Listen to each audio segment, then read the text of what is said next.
Capítulo 2. Es difícil dar coces contra el aguijón. Es difícil entender los principios del reino con una mentalidad democrática. Tengo ahora un desafío delante de mí, uno tal vez imposible sin la gracia de Dios, y es intentar enseñar sobre la autoridad en medio de un mundo que aumenta a diario en que aumenta a diario en iniquidad. Por tanto, mucho de lo que bosquejo en este libro resistirá los procesos mismos de razonamiento de este mundo. De muchas formas hemos sido programados para pensar de manera diferente a las verdades fundamentales que estamos a punto de descubrir. Pero esta es la táctica exacta de Satanás, el enemigo de nuestras almas. A él le encanta hacer que lo que nos esclaviza parezca deseable y aún bueno, mientras que presenta lo que es liberador como si fuese esclavizante. Es así como empezó todo al principio. Recuerde el huerto, su método funcionó tan bien que no lo ha cambiado desde entonces. Es por eso que se nos advierte con urgencia, amados hermanos míos, no erréis, Santiago 1:16, y no os conforméis a este siglo, sino transformaos por medio de la renovación de vuestro entendimiento, para que comprobéis cuál sea la buena voluntad de Dios agradable y perfecta. Romanos 12:2. Mi experiencia ha sido que las personas del mundo occidental, ciudadanos de naciones democráticas de América y Europa, están entre las que más resisten escuchar verdaderamente la palabra de Dios. La razón es fundamental. Es difícil entender los principios del reino con una mentalidad de democracia o democrática. La democracia es buena para las naciones del mundo, pero debemos recordar que el reino de Dios es precisamente eso, un reino. Es gobernado por un rey y ya hay rangos, orden y autoridad.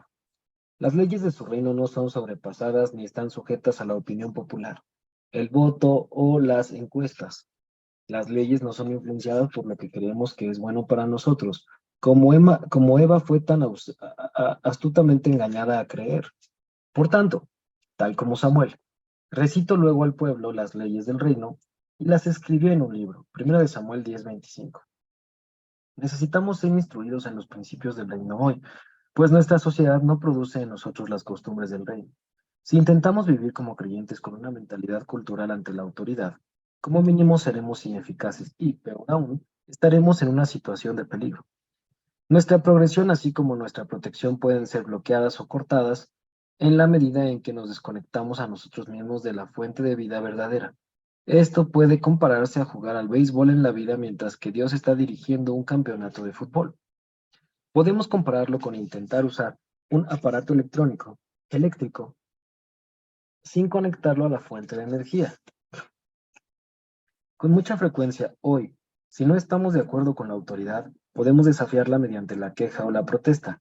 Después de todo, el gobierno debe ser del pueblo, por el pueblo y para el pueblo, ¿cierto? Estas y otras mentalidades democráticas se han infiltrado en nuestro cristianismo y encaminado a muchos por el camino engañoso del gobierno propio. A medida que este camino continúa, ellos prosiguen adelante desafiando a la autoridad y resistiéndola en forma descarada. Luego hay otros que desarrollan un grado mayor de odio por la autoridad, el cual demuestra una ignorancia total de su existencia. Por tanto, muestran una pérdida completa del temor a Dios.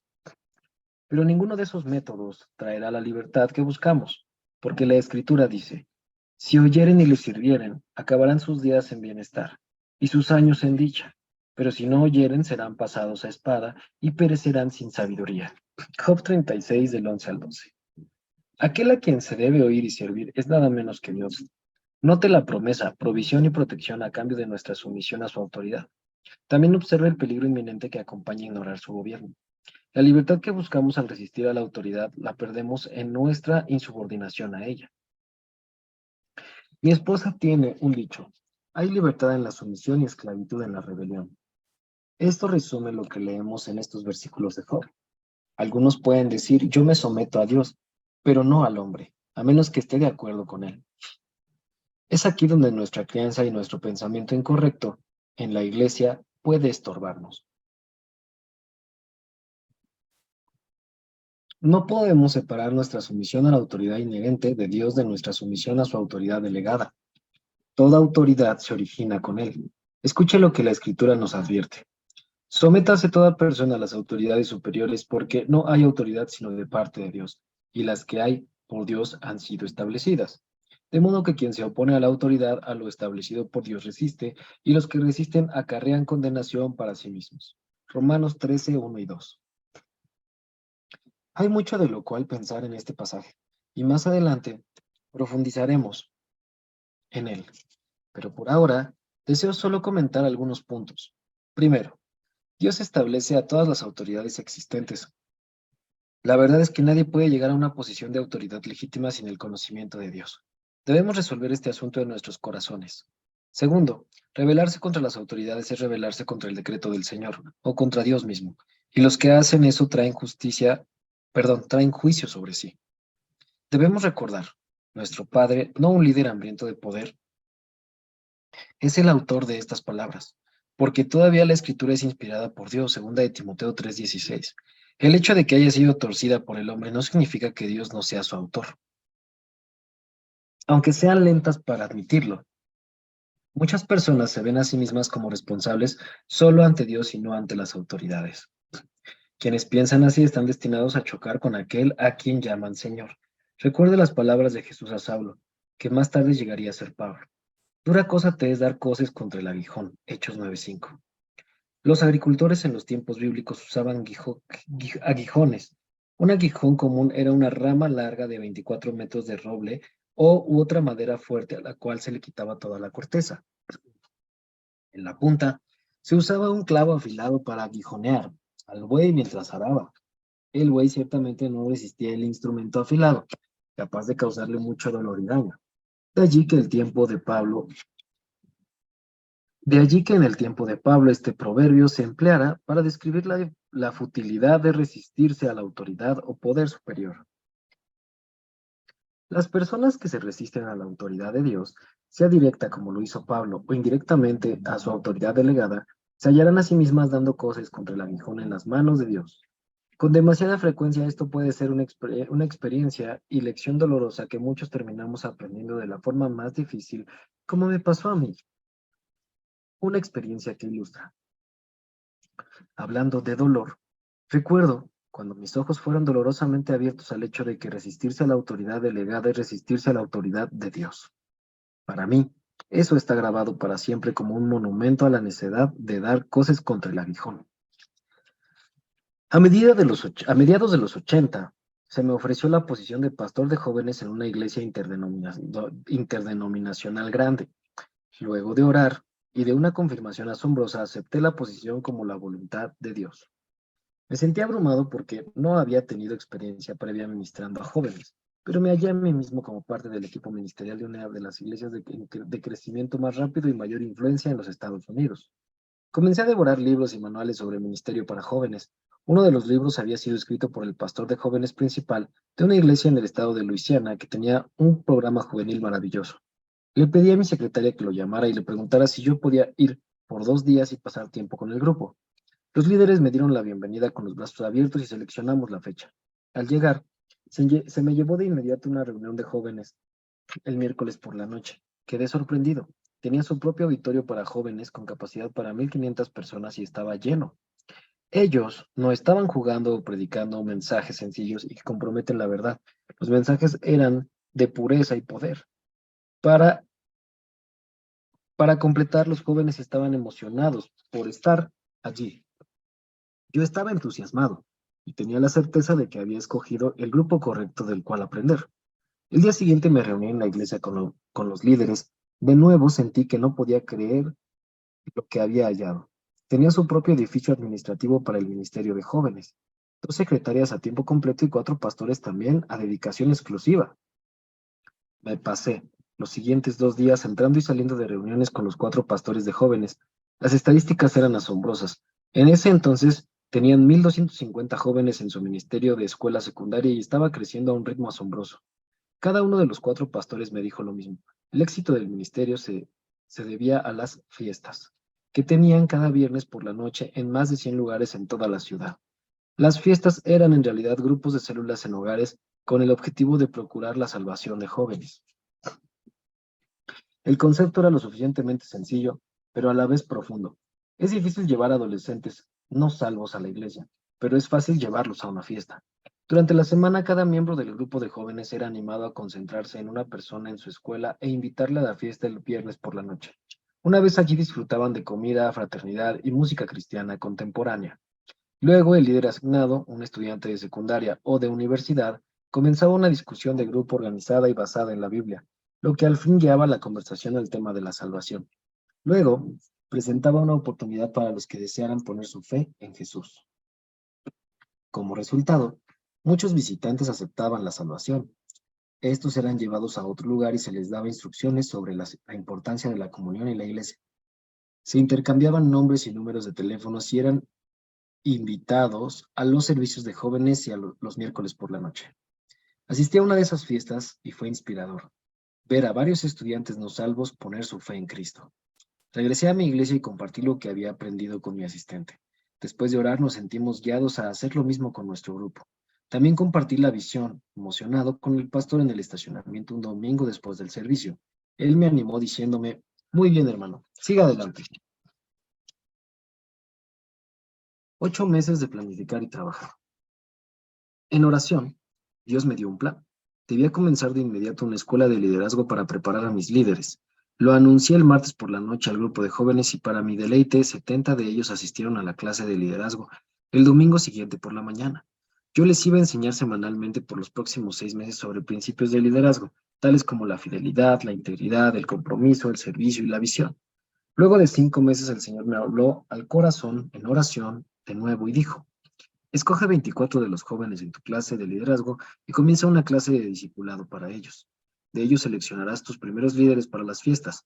Comencé de inmediato a entrenar a esos líderes para la primera serie de células. Por los siguientes 2 meses, los preparé para los grupos de fiestas y prediqué la visión de las fiestas al grupo de jóvenes los martes por la noche. Mi pastor asistente y yo trabajamos en los materiales de estudio de los líderes y otros detalles, tales como los lugares de las fiestas, la división de la ciudad por distritos escolares y códigos postales, así como la expansión de los grupos y cómo se manejaría el seguimiento. Nos entregamos a este esfuerzo con el propósito de alcanzar a las almas perdidas. Todos estaban animados, la visión había descendido desde los líderes hasta los asistentes regulares de los servicios de jóvenes, los jóvenes ya estaban hablando sobre las personas que querían invitar primero a sus fiestas, nosotros orábamos que Dios tocara los corazones para que respondieran, que vieran su necesidad de Cristo y fuesen salvos. Mi asistente y yo podíamos ver todo el santuario lleno de 2.500 jóvenes los martes por la noche.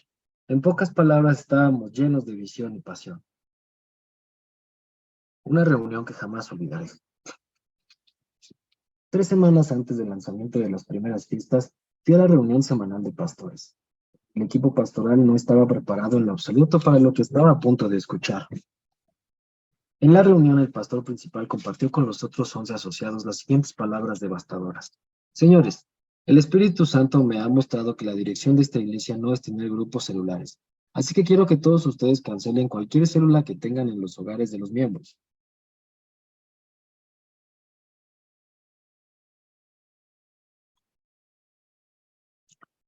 No pude creer lo que estaba escuchando. Debía haber algún tipo de error o malentendido. Los ojos de incredulidad de mi asistente se encontraron con los míos mientras luchábamos con la confusión.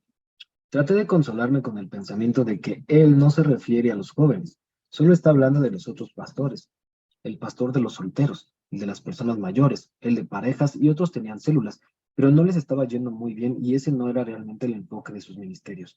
Además, había hablado con el pastor principal sobre mi idea unos meses atrás en el estacionamiento y él me había dicho adelante.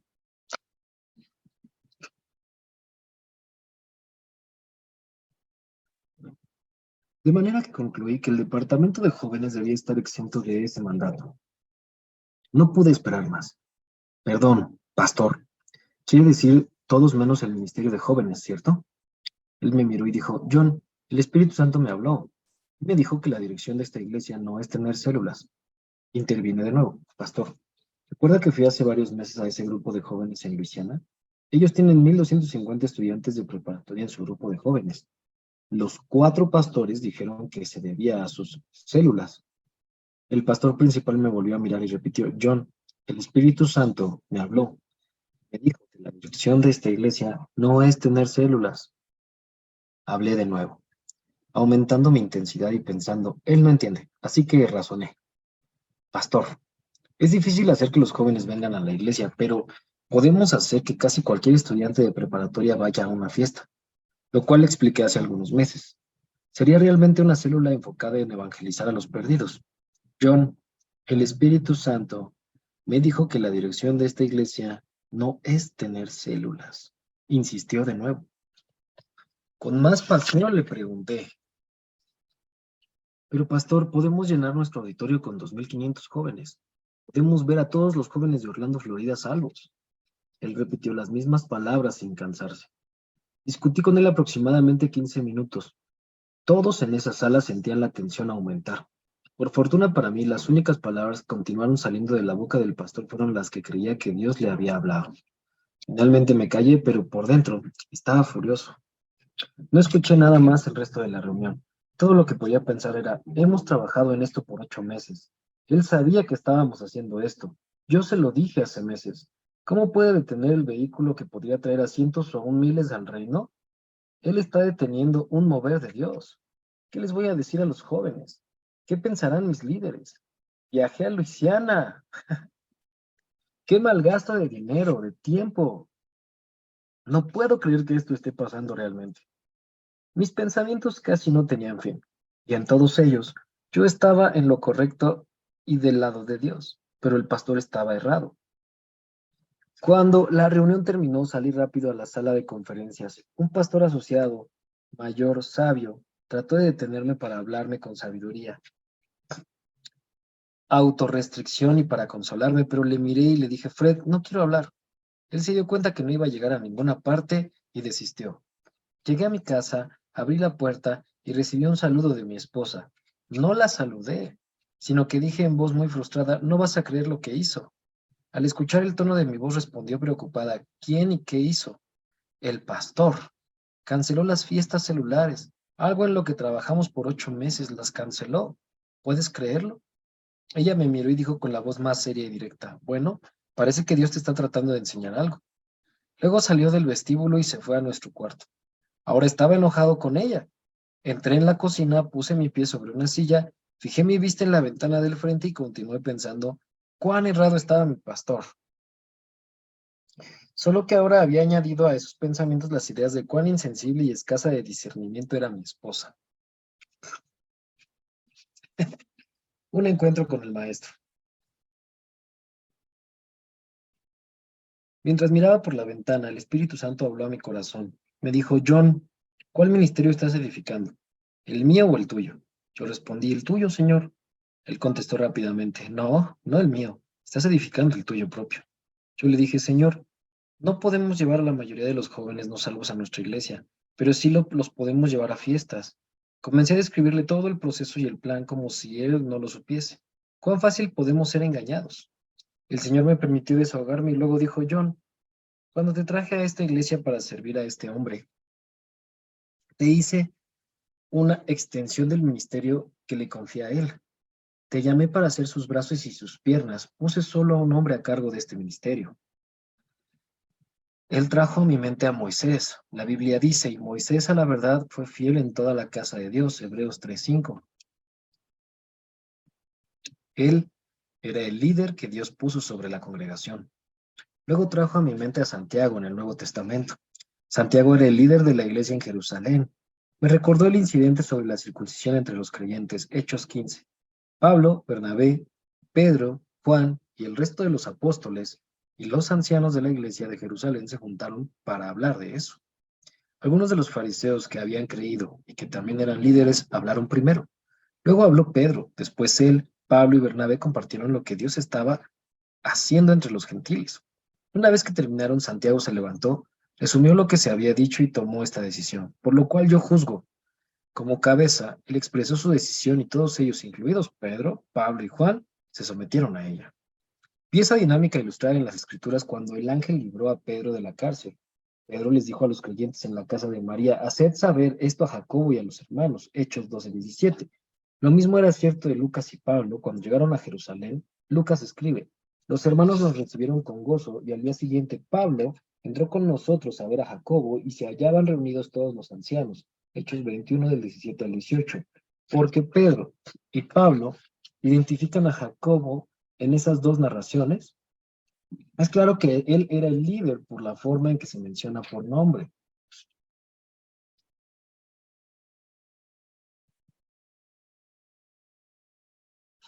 Wow. Una vez que el Espíritu Santo me clarificó eso, continuó diciendo, John, cuando estés de pie ante mí en juicio por el tiempo que has tenido sirviendo a este pastor, no darás cuenta primero de cuántos jóvenes guiaste a la salvación en Orlando, Florida. Serás juzgado primero por cuán fiel fuiste al pastor bajo el cual te puse. Entonces dijo algo que me sorprendió. Es más, podrías ganar a todos los jóvenes de Orlando y venir ante mí y ser juzgado por no someterte y ser fiel al pastor bajo el cual te puse. Con esas palabras vino una sensación renovada del temor de Dios. Con todas mis defensas derribadas, yo era masilla en las manos del maestro. Y continuó, John, si sigues en esta dirección, los jóvenes irán por un lado mientras que la iglesia va por otro. Traerás una división a la iglesia. El prefijo di en la palabra división significa dos. Poniendo esto junto, división significa dos visiones. ¿Por qué hay tantas iglesias y hogares dividiéndose hoy? Hay más de una visión, lo cual significa que uno no se está sometiendo a la autoridad ordenada por Dios. Dios ordena a hombres o líderes indicados porque una organización con dos cabezas está destinada a la división. La respuesta y el seguimiento del arrepentimiento. De inmediato me arrepentí de mi actitud rebelde. Luego de orar sabía lo que tenía que hacer. Tomé el teléfono y llamé al pastor cuando respondió. Le dije, Pastor, soy John Vivier. Le llamo para pedirle perdón.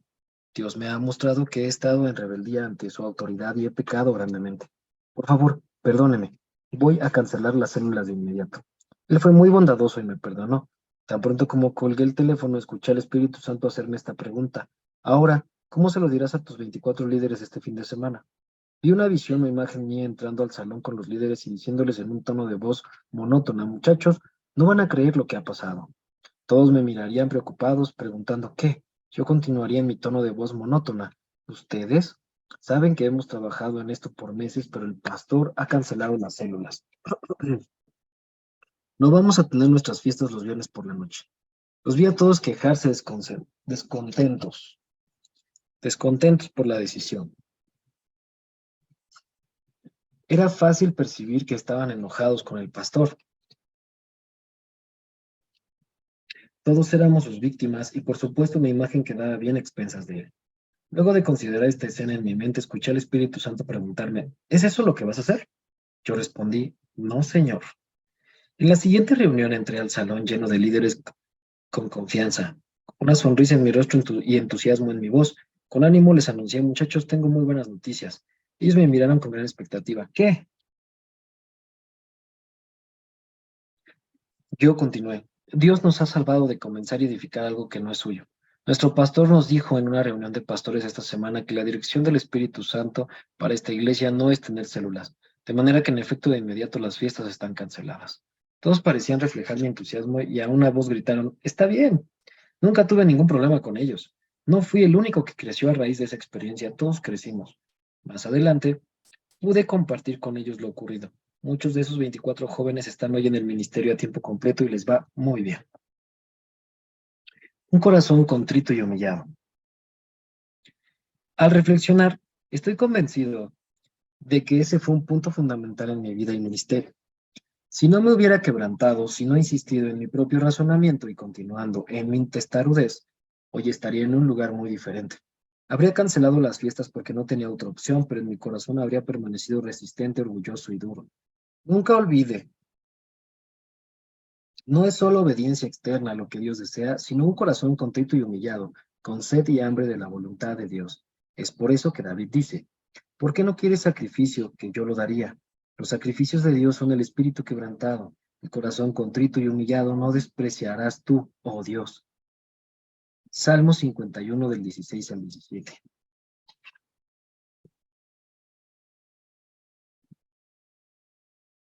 Podemos hacer grandes sacrificios en nuestras vidas, servir muchas horas, trabajar sin paga, sacrificar sueño, buscar formas de alcanzar a más personas y hacer todo tipo de cosas, pues en el ministerio la lista puede ser infinita.